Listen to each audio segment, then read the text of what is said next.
وسلام على عباده الذين اصطفى أما بعد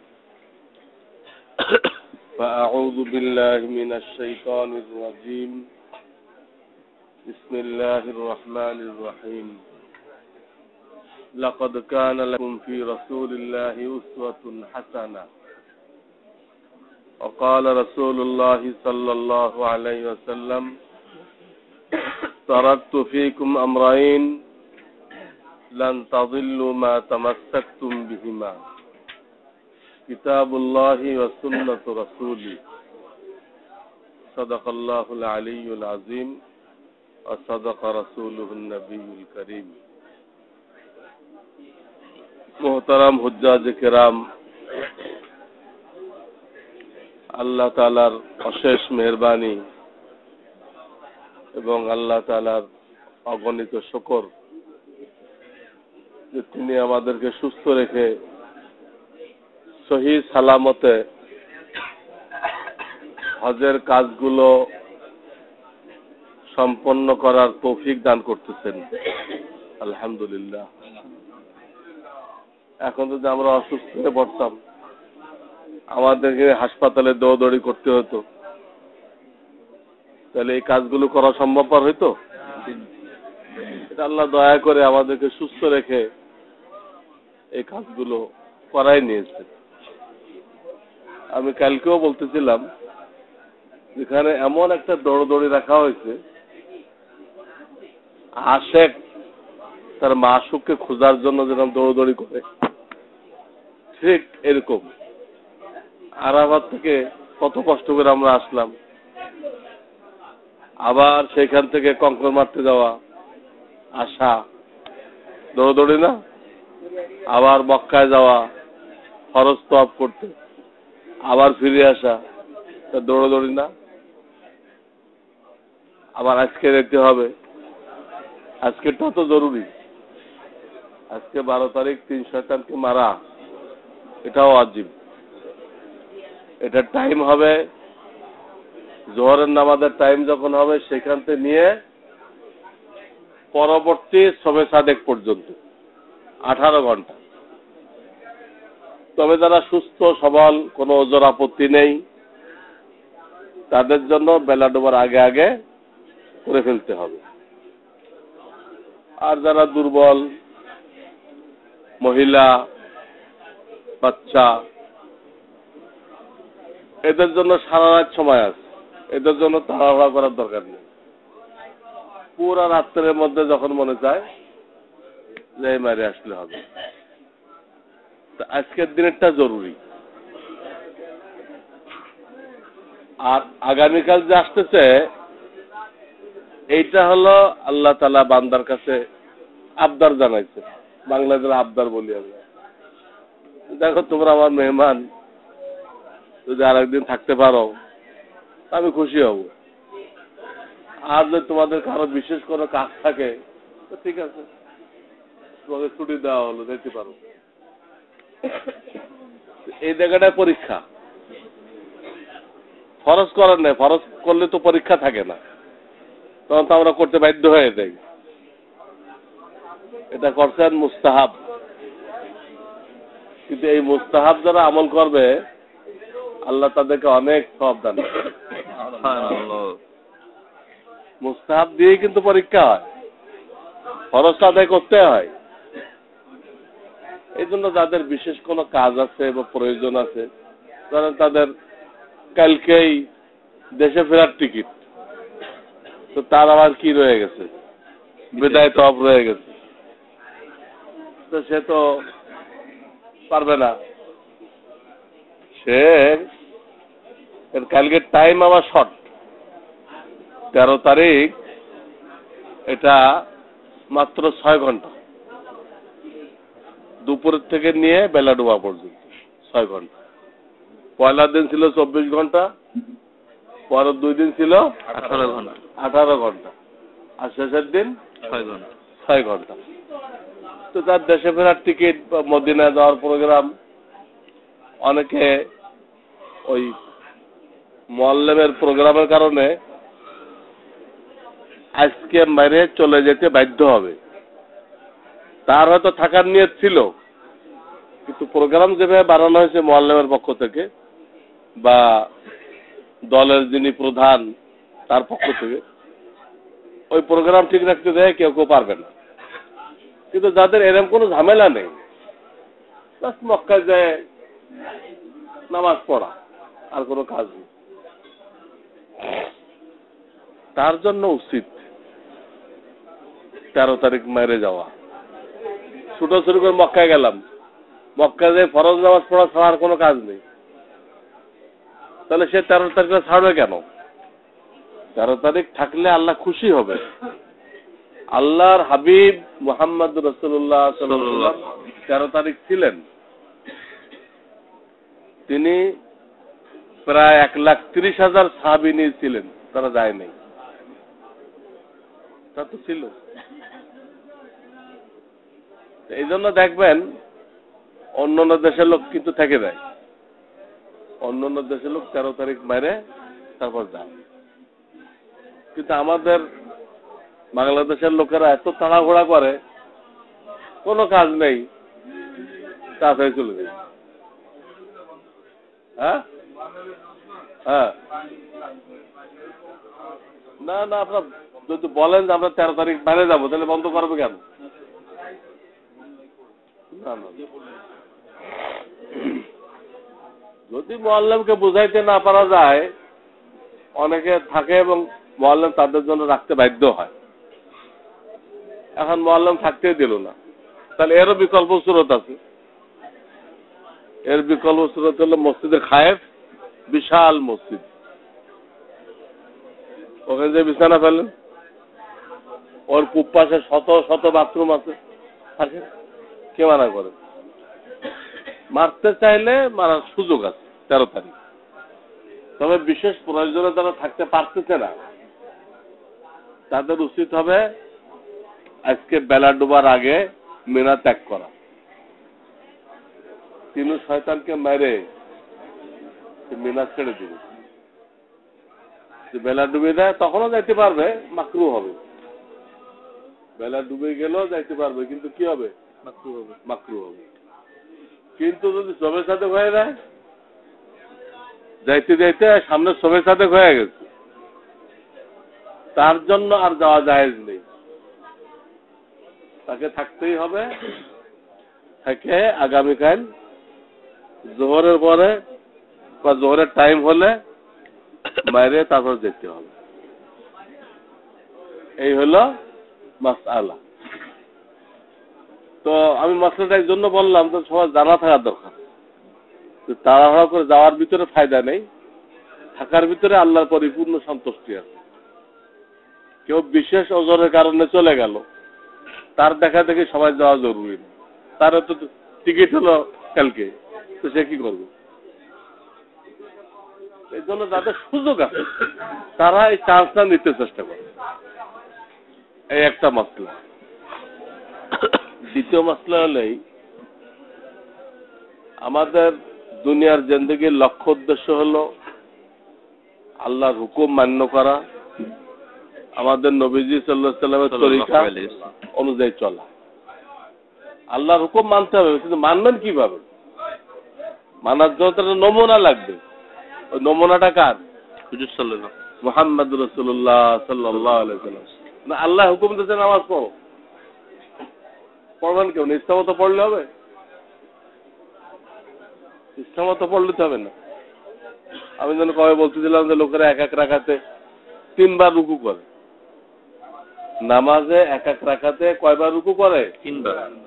সে জানে বুঝে একবার করতেছে, সিজদায় যাওয়ার পথে একবার করতেছে, সিজদাতে ওঠার সময় আর একবার করতেছে। তা আল্লাহ চাইছে একটা রুকু, আর সে রসুলের তরিকা না শিখার দরুন সে করতেছে কয়টা? 3টা।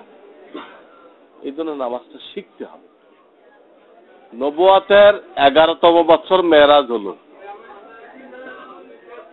ওই মেরাজে আল্লাহ তাআলা 3টা হাদিয়া দিলেন, তার নবীর মাধ্যমে আমাদেরকে 3টা হাদিয়া দিলেন। কি 3টা হাদিয়া? আল্লাহ তাআলা বললেন যে তোমার কোন উম্মত যদি শিরক মুক্ত ঈমান নিয়ে আসতে পারে, শিরক মুক্ত, মাজারি ইমান না, শিরক মুক্ত ইমান। তাহলে আমি অবশ্যই তাকে জান্নাত দান করব। সুবহানাল্লাহ। হ্যাঁ, আমরা তো বিভিন্ন দিক দিয়ে ইমান নষ্ট করে ফেলি। কেউ আছে নবীদের ভুল ধরতেছে, এক গ্রুপ নবীদের ভুল ধরতেছে। তাদের বইতে লেখা আছে যে প্রত্যেক নবী 4 থেকে 5টা গুনাহ কবিরা করছে। নাউজুবিল্লাহ। এটা কোন ইসলাম হলো? এটা ইমানই বাতিল হয়ে গেছে। তাদের বইতে লেখা আছে যে সাহাবায়ে কেরামকে সত্যের মাপকাঠি মনে করা যাবে না। সাহাবায়ে কেরামকে সত্যের মাপকাঠি মনে করা যাবে না। নাউজুবিল্লাহ। কোরআনের ভুরি ভুরি আয়াতে সাহাবায়ে কেরামকে সত্যের মাপকাঠি বলা হয়েছে। ওদের মাপকাঠি বলা দেবে। এই টাইপের ইমান আল্লাহর দরবারে কবুল হবে না। এই জন্য আল্লাহ বলে দিচ্ছেন, শিরক মুক্ত ইমান যদি কেউ আনতে পারে তাকে আমি জান্নাত দান করবো। এলে একটা হাদিয়া। 2 নম্বর হাদিয়া হলো এই যে 5 ওয়াক্ত নামাজ পড়ি, এটা প্রথম কিন্তু 50 ওয়াক্ত ছিল। আমাদের নবীজির ফরিয়াদ করার কারণে এটা আল্লাহ তাআলা কমাইতে আখের কত রাখছেন? 5 ওয়াক্ত। ওরা বলে দিচ্ছেন যারা 5 ওয়াক্ত পড়বে আমি তাকে 50 ওয়াক্ত পড়ার সওয়াব দান করব। আল্লাহ বলেন আমার এখানে কোনো ফর্মুলার পরিবর্তন হয় না। আমি 50 দেওয়ার সিদ্ধান্ত করছিলাম, ওই 50 তোমাদেরকে দিব। এবং শেষ নবীর উম্মতকে প্রত্যেকটা নেক আমলের বদলে কমপক্ষে 10 গুণ বাড়াই দিব। কমপক্ষে এক একটা নেক কাজের বদলা কমপক্ষে 10 গুণ বাড়াই দিব। এটা কমপক্ষে, বেশি তো 50 কোটি, এত কোটি অনেক। এই হলো দ্বিতীয় হাদিয়া। আর তৃতীয় হাদিয়া ছিল সূরা বাকারার শেষ রুকু। মেরাজে আমাদের জন্য 3 নম্বর হাদিয়া কি? 3 নম্বর হাদিয়া হলো সূরা বাকারার শেষ রুকু। তখন কিন্তু এটা নাযিল হয় নাই, ওটা নাযিল হয়েছে তো মদিনায় যায়। আর মেরাজ হয়েছে কোন জায়গায়? মক্কায়। তো দেখা যাচ্ছে যে আল্লাহর পক্ষ থেকে বিশেষ হাদিয়া 3টা: ঈমান সহি করা, নামাজ সহি করা, আর কোরআন সহি করা। আমরা দেশে যায় এই 3টা জিনিসের উপর খুব জোর লাগাবো। এটা মেরাজের হাদিয়া। ঈমান শিরক মুক্ত করা, নামাজ সুন্নত তরিকায় পড়া, আর কোরআন আল্লাহর একখানা কিতাব, এই কিতাব সহি করে পড়া। এই যে মেরাজে নামাজ ফরজ হলো,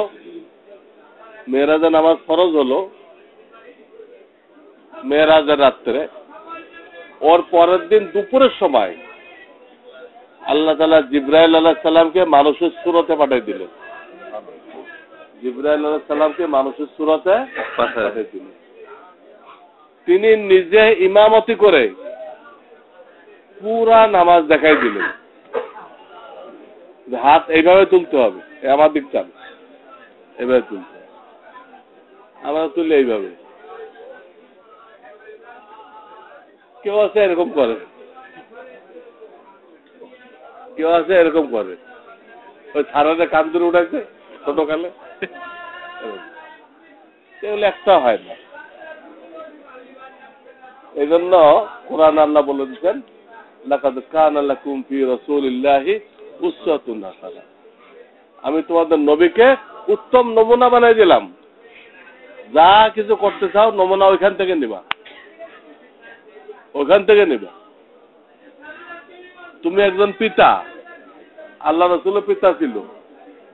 তিনি পিতা হয়ে সন্তানদের হক কিভাবে আদায় করতেন। তিনি একজন স্বামী ছিলেন, তিনি স্ত্রীর হক কিভাবে আদায় করছেন। তিনি শ্বশুর ছিলেন। তিনি কি ছিলেন? শ্বশুর ছিলেন। তিনি নানা ছিলেন, কারো দাদা ছিলেন। তিনি বিচারক ছিলেন, তিনি সেনাপতি ছিলেন, তিনি ব্যবসায়ী ছিলেন, তিনি ছোটকালে এক জামানায় চাকরিও করতেন। কোরাইশের বকরি চড়াইছে, চাকরি না, মাসিক বেতনে। তো চাকরি করেও দেখাইছেন, ব্যবসা করেও দেখাইছেন, বিচার করেও দেখাইছেন, দেশ চালায়ও দেখাইছেন। সব নমুনা তিনি রেখে গেছেন। ওইখান থেকে নমুনা নিতে হবে। তিনি খানা খাইতেন, খানা কেমনে খাবো? তিনি ঘুমাইতেন, কেমনে ঘুমাইবো? ওখান থেকে নিতে হবে। তিনি বাজারে গেছেন, কি দোয়া পড়ছেন, সব নিতে হবে। তো জিব্রাইল আলাইহিস সালামকে আল্লাহ পাঠায় নামাজ দেখাই দিলেন। মেরাজের পরের দিন জোহরের সময় জিব্রাইল আসলো আল্লাহর পক্ষ থেকে, যে আল্লাহ আমাকে পাঠাইছে এই নামাজ কত রাত্রে যে নামাজ ফরজ হয়েছিল দেখাই দেওয়ার জন্য। তো তিনি যে দেখাইতে আরম্ভ করলেন, এক অক্ত দুই অক্ত দেখান নাই, কিন্তু 10 অক্ত দেখাইছেন।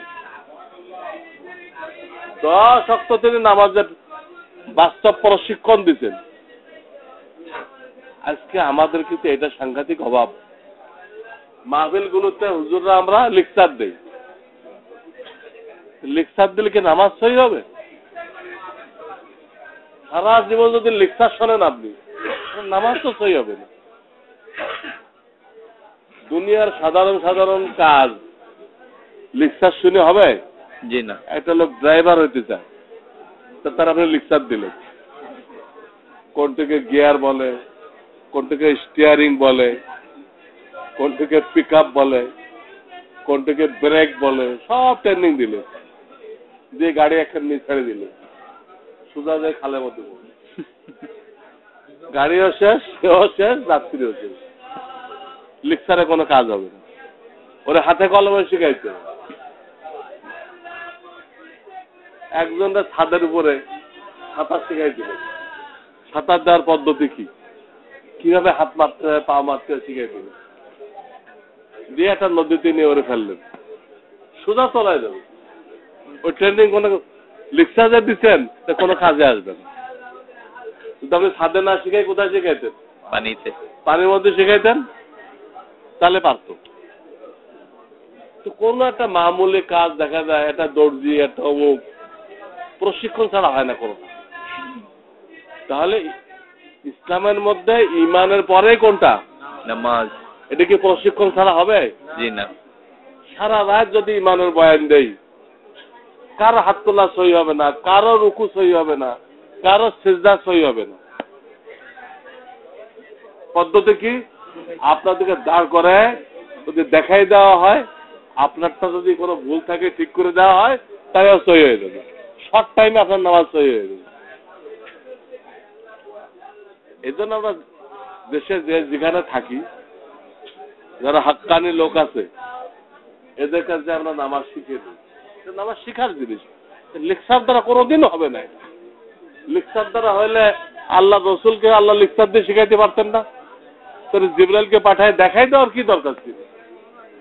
আমরা একটুকে মোনাজাত করলাম, আমি খেয়াল করছি কিন্তু আপনারা কিভাবে হাত তুলছেন আমি খেয়াল করছি। প্রায় লোকের হাত তোলাটা নবীজি যেভাবে দেখাই দিয়ে গেছে আমাদেরকে, জিবরাইল দেখাই গেল নবীজিকে, নবীজি বাকি জানদিকে দেখাইলেন কাদেরকে? সাহাবায়ে কেরাম, সাহাবারা তাবিঈনদেরকে। এইভাবে দেখাইতে দেখাইতে আমাদের পর্যন্ত আসছে। আমাকে শিখাইছে আমার পীর ও মুর্শিদ হযরত মাওলানা শাহ আবরারুল হক সাহেব। আবরারুল হক সাহেব তাকে কে শিখাইছে? তাকে শিখাইছে মাওলানা আশরাফ আলী থানভী সাহেব। এইভাবে গোড়া পর্যন্ত আসছে।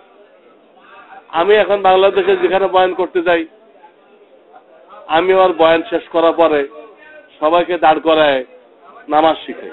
ওই বয়ান তো সারা জীবন শোনেন, বয়ান শুনে তো নামাজ ঠিক হবে না। তাহলে আমরা নামাজের মস্ক করি, প্রশিক্ষণ নেই, এটা করি। তো আমি এখন মোনাজাত দেখলাম, কিন্তু মোনাজাতের সময় আমি আপনাদের দিক ফেরা ছিলাম, সুন্নত তরিকে হাত তোলা অনেকেরই হয়নি। কিভাবে তুলতে হবে হাত? সিনা বরাবর, সিনা বরাবর হাত তুলতে হবে। হাতের তালু আকাশের দিক থাকবে, মুখের দিকে না। হাতের তালু কোন দিক থাকবে? আকাশের দিকে। একদম শটান করে দিবেন না, হালকা করে ধরেন। দুই হাতের মাঝখানে সামান্য ফাঁক থাকবে। তো তিনটা কথা হলো, সিনা বরাবর, হাতের তালু কোন দিকে? আসমানের দিকে। আপনার চেহারার দিকে না, কারণ দোয়ার কিবলা হলো আসমান, নামাজের কিবলা হলো বাইতুল্লাহ, আর দোয়ার কিবলা হলো আসমান, আরশ, আল্লাহর আরশ। এই জন্য হাতের তালু কোন দিক থাকবে? আরশের দিকে। আর দুই হাতের মাঝখানে অল্প একটু ফাঁক থাকবে। শুরু করবেন কি দিয়ে? আল্লাহর প্রশংসা, আল্লাহর প্রশংসা, প্রশংসা, নবীজির উপরে দুরূদ, এই দুই জিনিস দ্বারা শুরু করতে হবে। আমাদের শুরু করে কি দিয়ে? আল্লাহুম্মা আমিন, এই শুরু করে না? আরে আমিন দিয়ে তো শেষ করতে পেরেছে, আমিন দিয়ে মোনাজাত শেষ করতে বলছে। শেষেরটা হয়েছে আমরা একদম শুরুতে। এরপরে মাঝখানে আপনি নিজের জন্য, বাপ মার জন্য, দেশবাসীর জন্য, তামাম মুসলমানদের জন্য দোয়া করেন। দোয়া করার পরে শেষ করবেন কিভাবে? শুরু তো হামদ ও সালাত, আল্লাহর প্রশংসা, নবীজির দুরূদ। শেষ কি দিয়ে? শেষ হলো হামদ, সালাত, আমিন। আমিন হলো সিলমোহর হাদিসে, হামদ, সালাত, আমিন। তো হামদ ও সালাতের জন্য এই আয়াতটা পড়তে পারলে ভালো হয়। ওলামায়ে কেরাম লিখছেন, সুবহান রাব্বিকা রাব্বিল ইজ্জাতি আম্মা ইয়াসিফুন ওয়া সালামুন আলাল মুরসালিন আলহামদুলিল্লাহি রাব্বিল আলামিন। এই আয়াতের মধ্যে আল্লাহর প্রশংসা আছে, নবীজির উপর দুরূদ আছে। হয়ে গেল। এখন আমিন বিরহমাতিকা ইয়া আরহামার রাহিমিন। শেষ। আমরা শেষ করে কি দিয়ে? বিহক্কে লা ইলাহা ইল্লাল্লাহু মুহাম্মাদুর রাসূলুল্লাহ। বিহক্কে, এ কথা ঠিক, লা ইলাহা থেকে দামি কোনো কলেমা নেই, আছে? নেই। কিন্তু আপনি এটা দিয়ে শেষ করলেন, আপনার কাছে দলিল থাকতে হবে। হাদিস কোরআনে কি থাকতে হবে? দলিল, দলিল থাকতে হবে। দলিল তো নেই যে আল্লাহ রাসূল কখনো এটা দিয়ে মোনাজাত শেষ করছেন বা কাউকে করতে বলছেন, এরকম তো কোনো দলিল নেই। তাহলে আমরা পাইলাম কোথায় এটা? আমি একটা উদাহরণ দিলে ক্লিয়ার হয়ে যাবে। আপনি এখন টয়লেটে ঢুকতেছেন, তো নবীদের শিখাচ্ছেন তুমি এইভাবে পড়ো, বিসমিল্লাহি আল্লাহুম্মা ইন্নী আউযু বিকা মিনাল খুবুসি ওয়াল খাবাইস। বিসমিল্লাহ থেকে তো এখানে একটা। আপনি এটা না পড়ে আপনি টয়লেটে ঢুকতেছেন, লা ইলাহা ইল্লাল্লাহু মুহাম্মাদুর রাসূলুল্লাহ, এটা পড়ে ঢুকতেছেন। কেউ বলল ভাই আপনি টয়লেটে পড়তেছেন কেন? এটা খারাপ নাকি? এটা কি খারাপ? লা ইলাহা কি খারাপ? খারাপ তো প্রশ্ন না, এটা প্রশ্ন হলো যে এই জায়গায় আমার নবীজি কি পড়ছেন, ওটা আমাকে পড়তে হবে। আল্লাহ কোরআনে এটা বলছে যে নবীজিকে ফলো করো।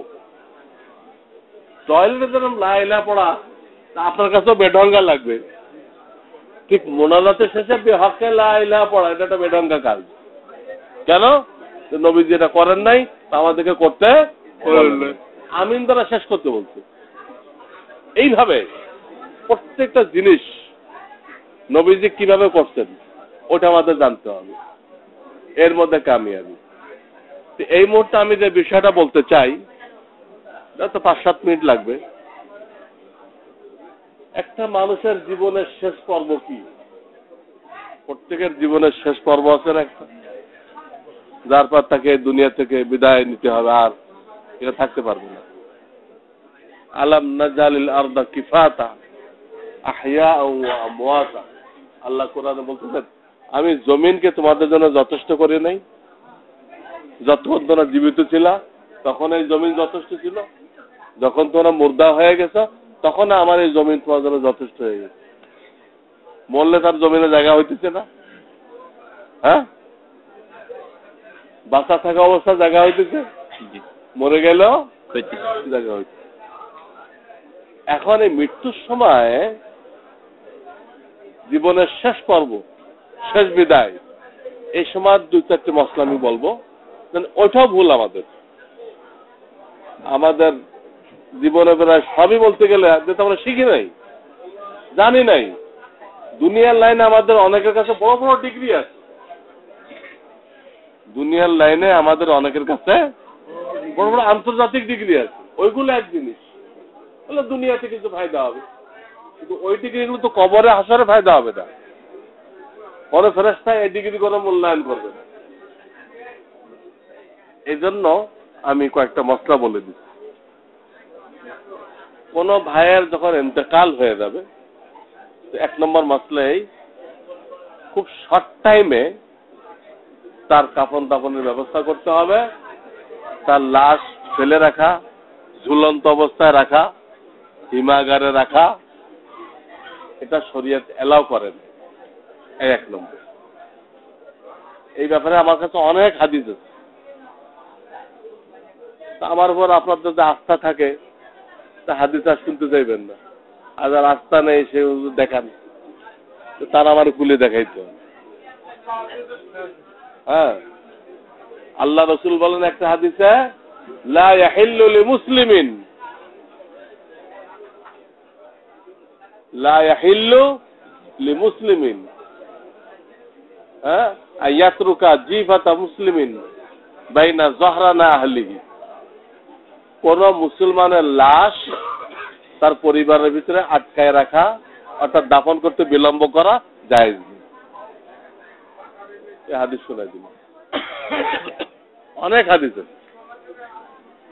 এই কথাটা এই জন্য বললাম যে আমাদের দেশে বিভিন্ন বাহানায় একটা লোকজন মারা গেছে, তো কবর তো যদি সে মমিন হয়ে থাকে তার জন্য জান্নাতের বাগান,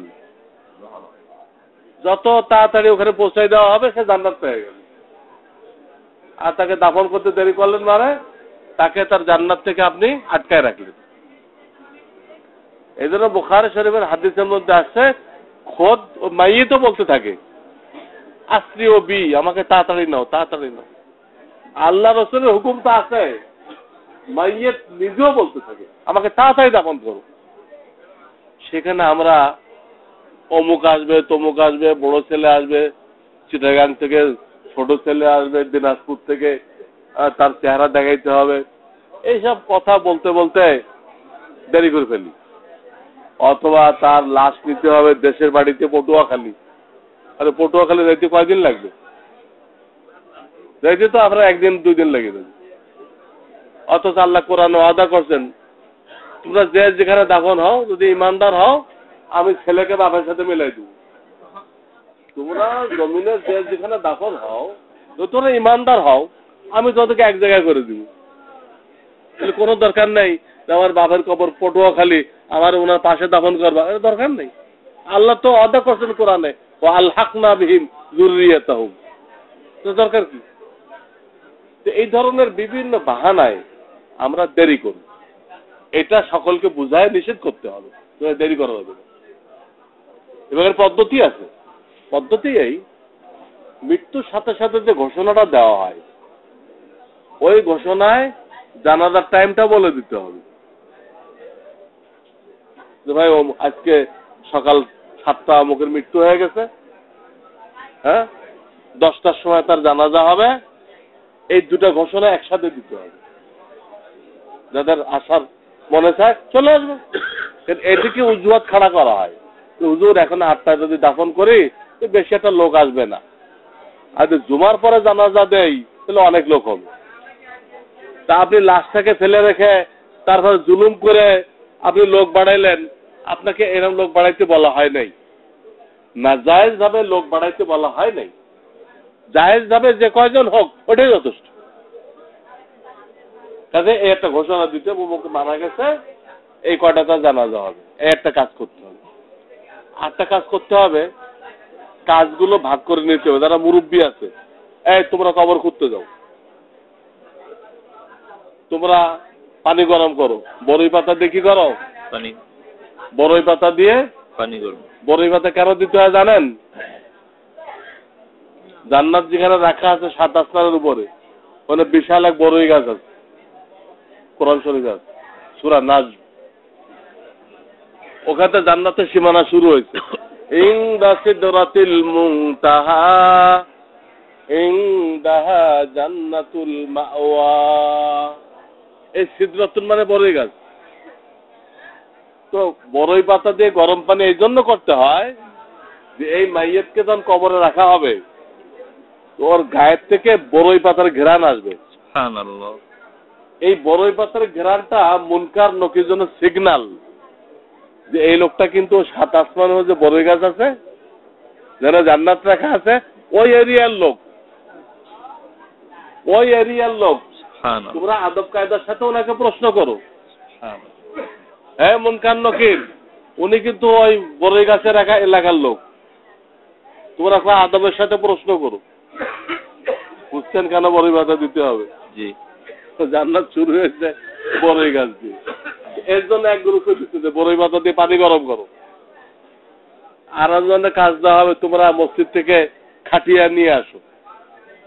এইভাবে কাজ যদি ভাগ করে দেওয়া হয় তো দেখা যায় সব সাথে সাথে কমপ্লিট হয়ে যায়।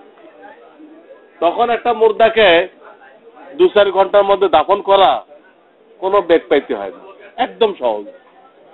তো এটা আমরা প্রত্যেকেই আমাদের লোকজনদের বলে রাখবো, কোনো বাহানায় তোমরা আমাকে আটকায় রাখবে না, শর্ট টাইমে আমাকে দাফন করে দিবা।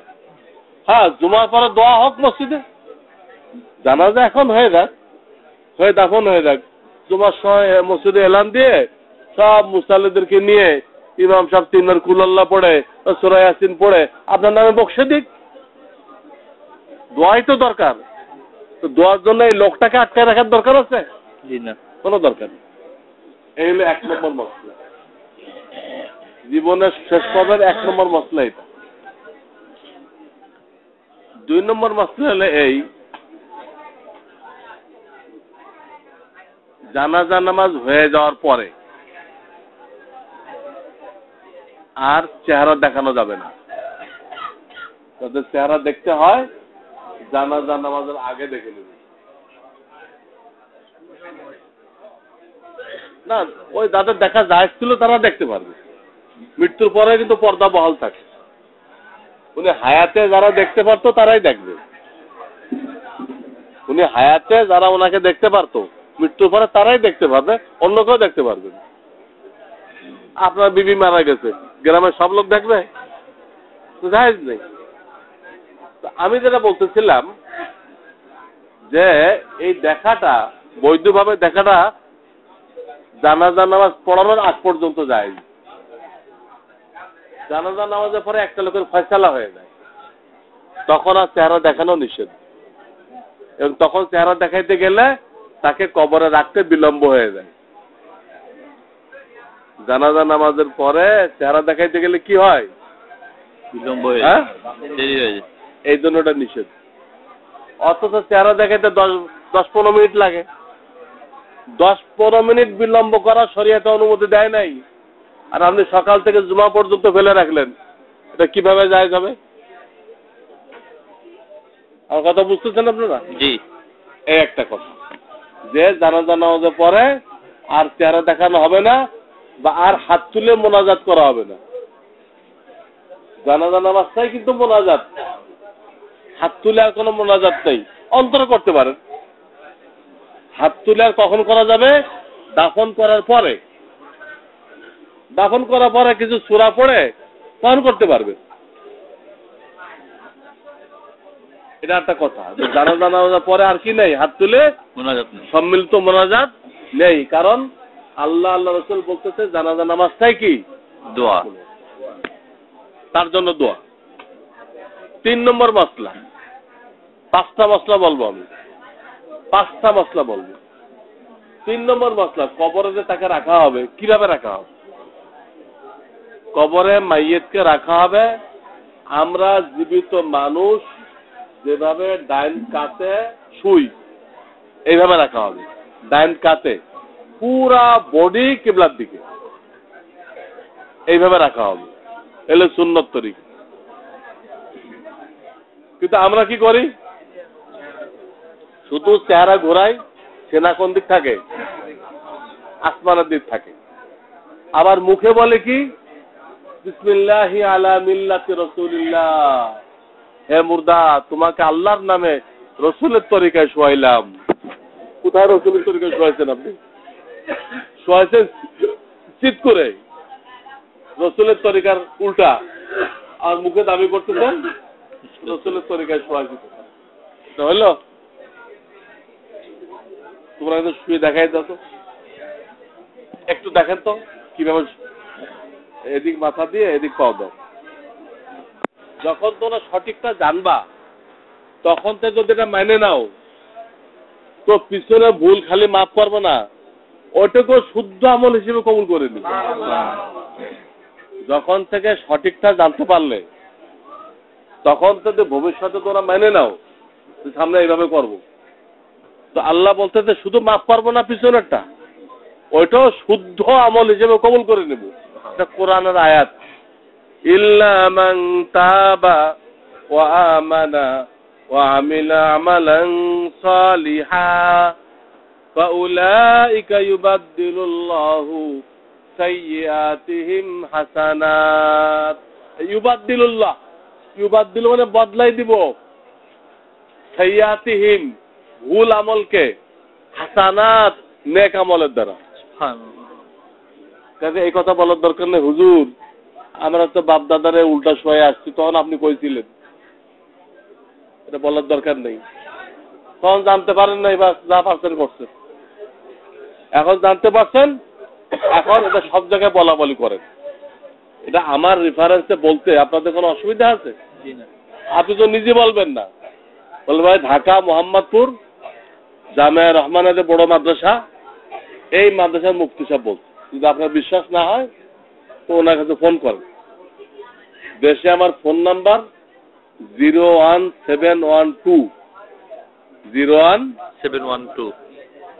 797 এরপরে কি 797-181 01712 797-181 আমি ওইভাবে, আমি যেভাবে বলি এইভাবে বুঝেন, 797-181।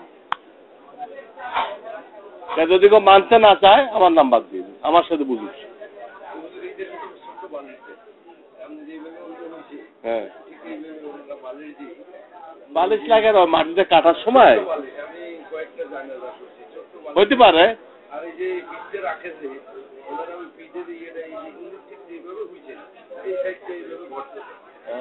ওটাই নিয়ম। কবরের তলদেশটা লম্বালম্বি গর্ত দিতে হবে, তলদেশটা অর্ধেক, পশ্চিম সাইডটা গর্ত করতে হবে। মাথার জায়গাটা একটু মাটি কম কাটলে আর আলাদা বালিশ লাগে না। এই যে আমাদের মাঝে বালিশ দেওয়ার কথা নেই। কটা মশলা হয়েছে, দেরি করা যাবে না। আরটা হলো জানাজার পরে চেহারা দেখানো যাবে না। 3 নম্বর কি কইছি, ডাইন কাতে শোয়াইতে হবে, আর 2টা বাকি আছে। 4 নম্বর, কারো ইন্তেকাল হয়ে গেলে আমরা তার জন্য সওয়াব রিসানি করি না? জি, সওয়াব রিসানি।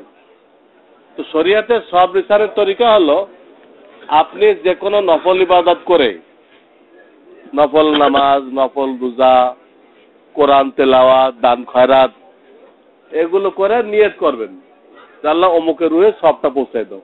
কোনো মৌলবী দেখা জরুরি না, আল্লাহ সবার আল্লাহ। মৌলবী সব কইলে ওটা সব রিসানি হবে, আপনি কইলে হবে না, এমন কোনো কথা নেই। যে কোনো নফল ইবাদত করে আপনি মনে মনে নিয়ত করেন যে আল্লাহ সবটা মানে আব্বা আমার রুহে পৌঁছাই দাও, তো পৌঁছে যাবে।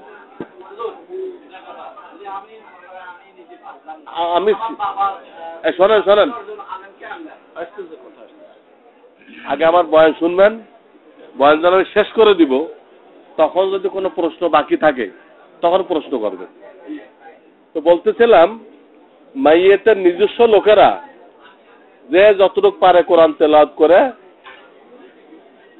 বা দান খয়রাত করে ওনার জন্য সওয়াব রিসানি করে দিবে।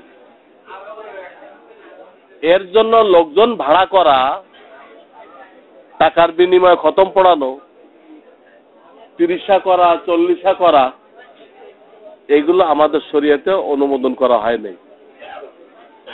সবটা তো আল্লাহর মাধ্যমে যাবে ওনার কাছে। হ্যাঁ, আল্লাহর মাধ্যমে যাবে না? তো আল্লাহ যে সমস্ত তরিকা অনুমোদন করছে ওই তরিকা যদি আপনি আসেন তাহলে আল্লাহ ওই মুর্দাকে সব দিবে। আর আপনি তো মন গড়া তরিকায় যান, আপনার নিজস্ব বানানো তরিকায়, তাহলে কিন্তু মুর্দার উপরে কোনো সব যাবে না। আপনি মাইকে সবিনা পড়াই দিলেন, মাইকে সবিনা পড়াবি তো 10 রকম গোনায় কবিরা আছে, কি বক্সাই দিলেন?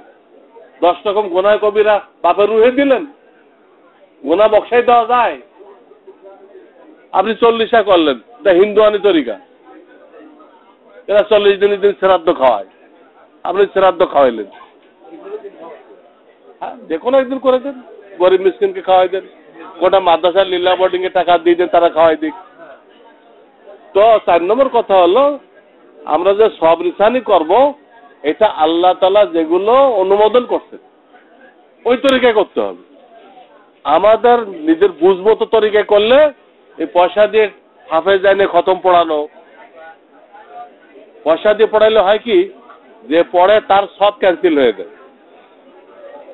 তার সব জন ক্যান্সেল হয়ে গেল, তো সে আপনার আব্বা আম্মা রুহে কি দিবে? তারটাই তো নেই। দুনিয়ার জন্য যে খতম পড়ান, দুনিয়ার জন্য আপনার ব্যবসায় বরকত হোক, আপনার ছেলেপেলে অসুস্থ সুস্থ হয়ে যাক, ওখানে পয়সা দিয়ে খতম পড়ানো যায়, পয়সা দিয়ে। কিন্তু যেখানে সব পৌঁছাইবেন, সব রিসানি, ওইখানে সব কেনাবেচা করা যায় না, টাকা দিয়ে খতম পড়ানো যায় না, এতে কোনো সব হয় না, বাপ মা রুহে কোনো সব যায় না। হ্যাঁ, দুনিয়াবি কোনো উদ্দেশ্যে পড়াইলে। এই হলো কয় নম্বর মশলা? 4 নম্বর। 4 নম্বর, যে জায়েজ পদ্ধতিতে সব রিসানি করবেন, দেশে যে প্রচলিত ভুল পদ্ধতি আছে ওইসব পদ্ধতি না। আর সর্বশেষ মশলা হলো এই, মৃত্যু ব্যক্তি যে সম্পদ রেখে গেছে, এটা শর্ট টাইমের মধ্যে ফারায়েজ বের করে, কোন আলেম বা মুক্তি থেকে ফারায়েজ বের করে, যার যা পাওনা, তার স্ত্রী 2 আনা পাবে, ছেলেরা এত পাবে, মেয়েরা এত পাবে, বুঝাই দিতে হবে। আমরা এই পাওনাটা বুঝাই দিতে 5 বছর 10 বছর দেরি করি, এটা শরিয়াতে না যায়। কি করতে হবে? শর্ট টাইমে 2-10 দিনের মধ্যেই ফারায়েজ বের করে প্রত্যেকে বুঝাই দেয়। এটা না করলে কি হয়, একজনের হক আর একজন খায়। বোনদের বিবাহ হয়ে গেছে, তাদের অংশের ইনকামটা কারা খাইতে? ভাইরা খাইতে। আর এদের হক মারা হলো না। অনেকে কয় হুজুর আমার বোনেরা অনুমতি দিয়ে দিচ্ছে, এই অনুমতি কিতাবে লিখছে গ্রহণযোগ্য না। আগে তারটা থেকে বুঝাই দেন, সে হাতে পাক, হাতে পাওয়ার পর আপনাকে কিছু হাদিয়া দেয়, ওটা ঠিক আছে। তোকে বুঝাই দিলেন না, তাহলে মৌখিক আপনাকে অনুমতি দিল, এটা লৌকিকতা। কিসের লৌকিকতা? আপনার বোনেরা মনে করতেছে যে আমি অংশ নিয়ে যাই, তাহলে বাপের বেটায় আর উঠতে পারবো না, ভাই খাওয়াবে না, কয় তোরা নিয়ে গেছিস আবার আইসিস কেন, কোথায় উঠবে, কে খাওয়াবে? এই ডরে তারা ওটা বলে যে ভাই তুমি খাও। হ্যাঁ, আমরা 3 ভাই, 3 ভাই আলেম, আমার আব্বাও মারা গেছে অনেকদিন হয়েছে, আমরা 3 ভাই আলেম, সেখানে আমাদের মধ্যে এই সমস্যা হয়েছে, আমার বোনেরা নিতে চায়নি কেন? খোঁজ নিয়ে জানতে পারলাম এটা কারণ। আমি আমার 3 বোন ছিল, সবাইকে আশ্বস্ত করলাম যে আগে তোমাদের জন্য যা দেখাশোনা করছি, এখন তার থেকে বেশি করবো। তার থেকে কি করব? তোমরা তোমাদের অংশ নিয়ে যাও, তার থেকে বেশি করব। কারণ আমার আল্লাহ, আমার রসুল বলতেছেন যে তোমরা যারা হায়াতে বরকত চাও, তোমাদের মালে বরকত চাও, তারা বোনদের খবর রাখো, তাদের কিছু দেখাশোনা করো, তাদের কিছু আনা নেওয়া করো, তাদের কিছু হাদিয়া দাও, বোন, ফুফি, খালা, এই টাইপের যারা। তো প্রত্যেকটা মানুষ চায় তার হায়াতে বরকত হোক, তার মালে বরকত হোক, কিন্তু বরকতের রাস্তাটা জানে না। রাস্তা হলো এই কমজোর যারা, মহিলারা হলো কমজোর তবকা, এদের খেদমত করা। আপনি আশ্চর্য হবেন, আমি বুখারী শরীফ পড়াই, ওখানে ইমাম বুখারী ওই যে বেচা কেনা অধ্যায়টা আনছে, আইনে 2-3টা হাদিসের পরে যে হাদিসটা আনছে, এই হাদিসটা আনছে, তোমরা যারা হায়াতে বরকত চাও, মালে বরকত চাও, তারা এই বন্ধের খেদমত করো।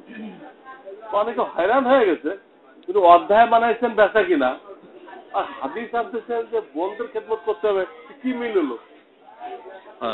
মিল হলো কি? যারা ব্যাখ্যা লিখছে তার সাথে সাংঘাতিক মিল আছে। কারণ যারা ব্যবসা করে তারা কি বরকত চায় না? তো বরকতের গোড়া কোন জায়গায়? এদের খেদমত করা। মা যাদেরকে মহব্বত করতো, খালা, এই টাইপের লোকদের খেদমত করা। তাহলে কেনা বেচা অধ্যায় হাদিসটা নাকি বেদাঙ্গ হয়েছে না? ঠিক আছে, ঠিক আছে। যেহেতু ব্যবসায় সবাই বরকত চায়, কিন্তু বরকতের লাইনটা জানে না। ইমাম বুখারী রাহমাতুল্লাহ ওই লাইনটা বলেছে, বুঝতেছেন? জি। কাজে আমার সর্বশেষ মশলা কি ছিল? খেদমত করতে হবে, এবং এটা দেরি করা যাবে না। দেরি করলে একজনের হক আর একজন খায়।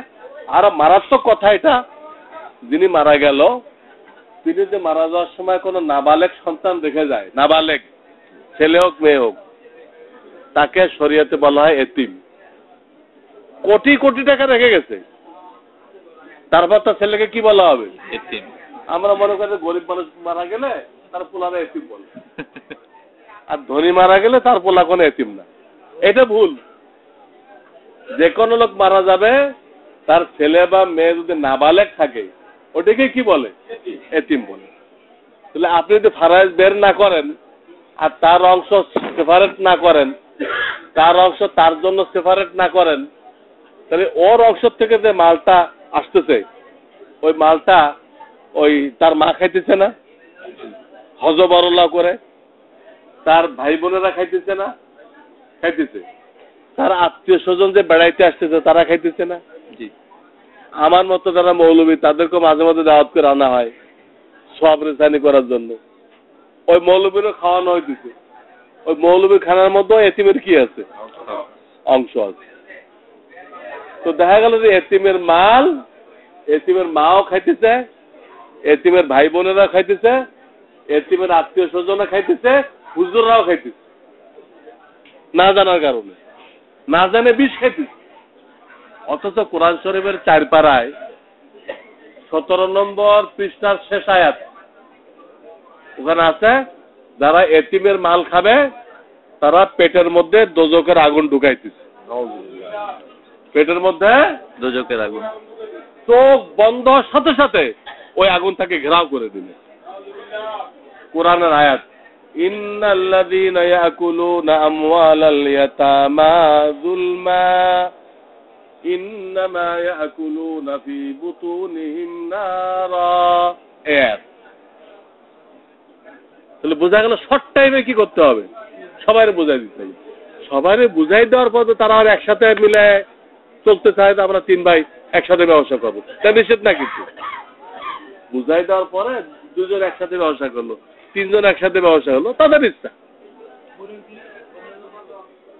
বন্ধুটা বন্ধুকে দিয়ে দেবেন, এবং বাপের স্থাবর অস্থাবর যা মাল আছে সবটার মধ্যে সবার হক আছে। অনেকে বড় ভাই করে কি, জামাটা হুজুরের দিয়ে দিল, পাজামাটা আর একজনের দিয়ে দিল। আরে তোমার অধিকার কে দিচ্ছে না? বাপের স্যান্ডেলের মধ্যে তোমার হক আছে। এসব দাম ধরতে হবে। সব সম্পত্তি কি করতে হবে? তো লিস্ট বানাইছে, কত টাকা হয়, পুরান মাল পুরান দাম ধরেন, কম কম দাম ধরেন। কি হয়েছে? 50 লক্ষ হয়েছে, কত কথা। এখন 50 লক্ষ কি করেন? ফারাইজ বের করেন। 2 আনাওয়ালা কত পাবে, 4 আনাওয়ালা কত পাবে, ওইভাবে ওই মাল দিয়ে বুঝাইতে। মালের দাম তাকে ধরা হয়ে গেছে। ওই মালের দাম বুঝাইতে হয়তো কারো ভাগে বেশি পড়বে, সে ওই যেটুক বেশি পড়ছে ওইটুক টাকা এই ইজমালি ফান্ডে রিটার্ন করবে। আবার কাউকে মাল বুঝাইতে দেবে কিন্তু কি পড়বে? শর্ট পড়বে। মাল দিয়ে ও পাবে হলো 60,000 টাকা, কত কথা, কিন্তু মালে হইতেছে 50,000 টাকা। পরে 10,000 টাকা নগদ ক্যাশ দেবে। কেউ ফেরত দিবে, কেউ কিন্তু নগদ পাবে। এইভাবে করে এটা সব বন্টন করে দিতে হবে। তা নাহলে এতিমের মাল খাওয়া হবে, আর এতিমের মাল খাইলে পেটের মধ্যে দোজকের আগুন ঢুকানো। কথা কি আমি বুঝাইতে পারছি? এই কয়টা মশলা আমি বলতে চাই, 5টা হয়েছে কিনা বলেন তো সংক্ষেপে। দাফন করতে দেরি করা যাবে, তারপরে জানাজা হওয়ার পরে চেহারা দেখানো যাবে, কবরের ডাইন কাছে শোয়াইতে হবে, চিৎ করে না, আর সব রিসানি বৈধ তরিকায় করতে হবে, অবৈধ তরিকায় না। 5 নম্বর, শর্ট টাইমে ফারাইজ বের করে সবাইকে বুঝাই দিতে হবে। এই হলো জীবনের শেষ পর্বের কয়েকটা জরুরি মশলা। এই ব্যাপারে আরো মশলা আছে, প্রত্যেকটা সাবজেক্টের উপরে আমার কিতাব আছে বাংলা। এখন যে সাবজেক্টটা বললাম আমি, এই বিষয়ে আমার লেখা যে কিতাব আছে পকেট সাইজ, ওই বইটার নাম হলো জীবনের শেষ দিন। জীবনের শেষ দিন, এখানে সব মশলা লেখা আছে। এবং আমার বইগুলোর মধ্যে বৈশিষ্ট্য এই, প্রত্যেকটা কথার সাথে হাদিসের রেফারেন্স দেওয়া আছে, যে কোন হাদিসের কিতাবে কোন ভলিউমে কত নম্বর হাদিস, প্রত্যেকটা কথার পিছনে একটা রেফারেন্স পাবেন আপনি। হ্যাঁ, জীবনের শেষ পাওয়া যায়। মোটামুটি আমি যেটা বলতে চাইছিলাম, যে আমি জীবনের শেষ পর্ব নিয়ে কিছু কথা বলবো, আমার আলোচনা শেষ। আখিরু দাওয়ানা আনিল হামদুলিল্লাহি রাব্বিল আলামিন। আপনাদের কোনো প্রশ্ন চালিত বলতেই পারেন। হ্যাঁ,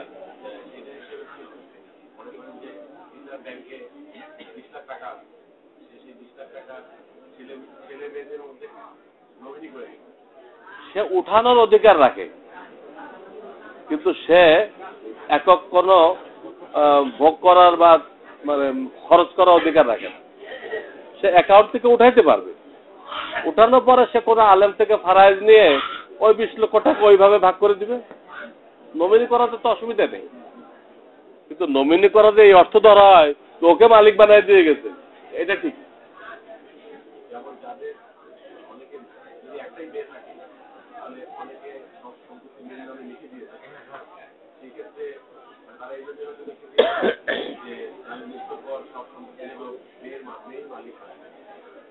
একমাত্র ছেলে থাকলে তার সম্পত্তির মধ্যে যে মারা গেল তার ভাই ভাতিজাদের কিছু হক আছে, লিখে দিয়ে গেলে ওদেরকে বঞ্চিত করা হলো না? হ্যাঁ, সে অন্যায়কারী হবে। একটা আল্লাহ কাছে টাকা থাকলো, 2 নম্বর তার তো শুধু মেয়ে, তার তো পুরুষ নেই, বিপদ আপদে এই মেয়েটাকে সাহায্য করার সে কাউকে রেখে গেল। সে যদি স্বামী কর্তৃক নির্যাতিতা হয়, তাকে সাপোর্ট দেওয়ার মতো লোক লাগবে না? তো বাপ তো ওই রাস্তা বন্ধ করে দিয়ে গেছে। শরিয়াত তো এমন ব্যবস্থা করছিল যে বাপ না থাকলেও এই মেয়েটা বিপদে পড়লে চাচারা আসবে, তার চাচাতো ভাইরা আসবে, কিন্তু বাপের তো ভুল করে গেল, যেহেতু তাদেরকে বঞ্চিত করে গেল। কিন্তু এই মেয়েটা বিপদে পড়লে কোনো আত্মীয় আসবে না, আল্লাহটা মানতে।